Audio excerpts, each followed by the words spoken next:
Welcome back to the Maryville Sports Podcast, hosted by Forum Sports Editor John Dykstra, and I'm joined today by Northwest tennis coach Mark Rosewell. How you doing today, Rosie? Good, John. How about yourself? Not too bad. Just get into last year and how that went. I know you guys had a really successful year. The women's side especially went far. Just talk about last year and what were some of the highlights for you. Well, we felt like both teams did well. Starting with the men, they Yeah. finished second in the league. Although we didn't play very well at the conference tournament, and we've played better. But we're hoping that's going to be better this year with a couple new players and so forth. Now the women, they really got hot towards the end of the Oh season. yeah. I think we were the best team. We were the best team in our league. Although we'd lost to Central Oklahoma in the tournament 4-3, a real close matches, Wow. several three setters. But we felt like if we could play them again, we could beat them. And fortunately, we beat Washburn, who had won the conference easily, Yeah. 4-1 over at their place for the regional finals. And Augustana, who was ranked ahead of us all year too before that. And then we got to the conference tournament, or excuse me, the national tournament in Florida, Orlando, and we beat Midwestern, who's an outstanding team, second Mhm. time, which they're always ranked in the top 15, 20 every year.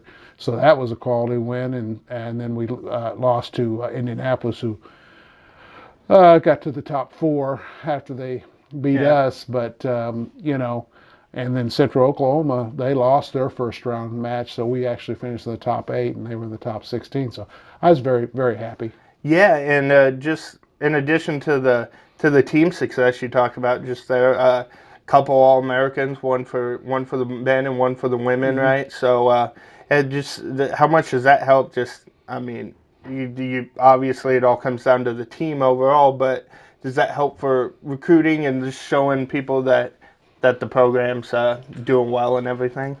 Yeah, I think it really does, John, because the problem you have in the tennis and some of the spring sports and so forth is the weather. And Yeah. a kid's always going to want to go to Florida or California or southern Texas or whatever. So we have to fight that. Now with our indoor facility, that certainly helps us a lot as far as practice and so forth.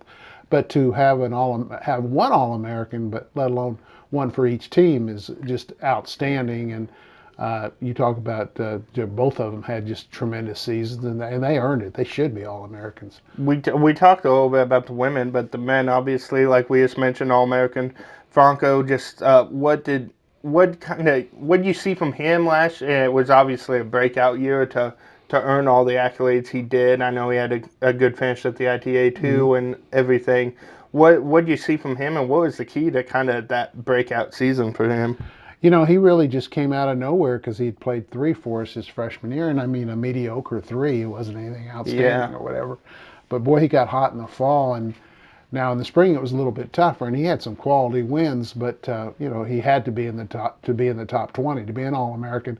But then you get the sign on your back. Everybody wants to beat the All American, but he hung in there, and he had a good spring for us too. So outstanding year, and Irene the same thing. She just kept getting better and better, and by the end of the season, she'd passed Tanya and was clearly our number one player. gotcha.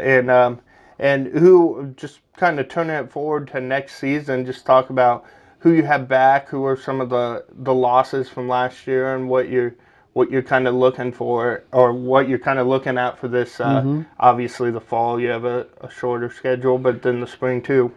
Yeah, we've got three new girls coming in, but we got a good nucleus Yeah. there. Now we lost Irene. Yes, she transferred to West Florida. She wanted to go to Florida, just like we were talking about. Yeah. But I think we've got some good players coming in, and I think we're still going to have a competitive team. On the men, we're hoping we got a young man from Spain that's supposed to be an outstanding player, and trying to get another one from Italy too. We'll see Okay. either this semester or next semester. But anyway, got a good nucleus there too. So hopefully, I think we, particularly on the men, we should be better Yeah. on paper anyway. Now, it doesn't always work out that way, Gotcha. but yeah, we're really looking forward to it for both teams. What's kind of the key take me through a couple of your other returning players and what you kind of want to see. Like you mentioned, Tanya was your number one until Irene passed her there at the end. But where does she have to develop? You got Tess back. You got quite a few back. We So do. we'll start out with the women's side. Where do you want to see some of them take those next steps? Well, we lost Julie, who had a Yeah. good year for us. Now she's going to help us a little bit. She's graduating this semester, but she's out of her eligibility. But with the other two Spanish girls, besides Tanya, you got Martha, who had a really good year at number 3 for us and won doubles Hmm. last year, and then the freshman Julia. Who was my pick for the freshman of the year? I mean, she really had a good year.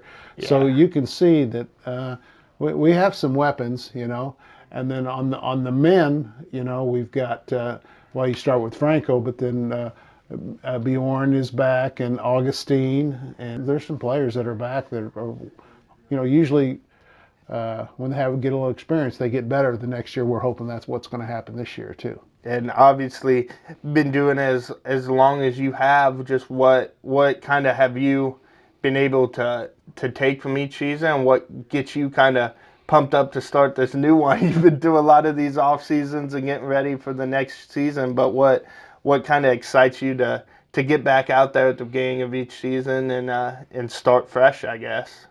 Well, John, I am excited, and after really 40 years of coaching Yeah. along with Central Missouri, that's a good thing. I still have the passion. I don't try to get too high on a recruiting class or too low. Oh, I okay. try to keep it somewhere in the middle, and then we just see what happens. Of course, at the end of the season, really is when you find out the results of really how well you've done and so forth. And I thought it turned out really all in all pretty well last year for both teams, and we want both teams to be competitive, not just one team. That's what we're known for, to have two good teams, always Yeah. very good, and that's what we're hoping that we're going to have this year. And when can you kind of take me through the off season a little bit? When can you? Obviously, I don't know if anybody's on campus yet, even to work with, but I don't think you're allowed to yet. When are you allowed to kind of get back to it and start practicing? And when just take us through the rest of your summer schedule here and going into the fall. Yeah, they all play on their own in their own countries, or like Yeah. Tess, I saw she played the Show Me games a couple weeks ago, but it's their own deal is in the summer. But they're playing. They're Yeah. playing. There's lots of tournaments, and that's a good thing.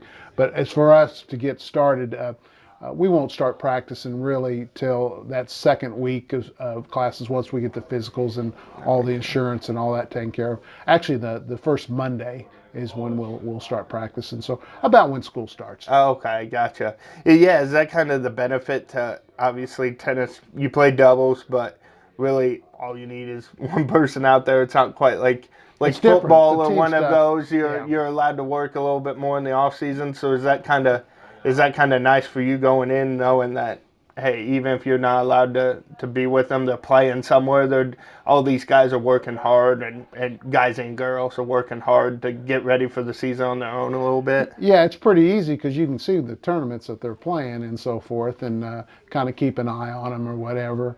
And like I said, one other person or practicing the doubles and so forth. But really, even to have a good practice, you don't always have to have the whole team there. It's a little bit different with the individual sports. Yet it is a team sport, as we Yeah, know. it definitely is. But you can do things a little bit different, which makes it easier coaching both teams. Yeah. And now going into this year, kind of to wrap it up, maybe somebody who we kind of went through some of the top players, but who is somebody maybe from each team that you're kind of looking for a step forward this year, maybe their second year in the program or something that maybe has developed a little bit, and give us a name of maybe a player from each side, or maybe just one player that you're kind of looking to make that jump this year.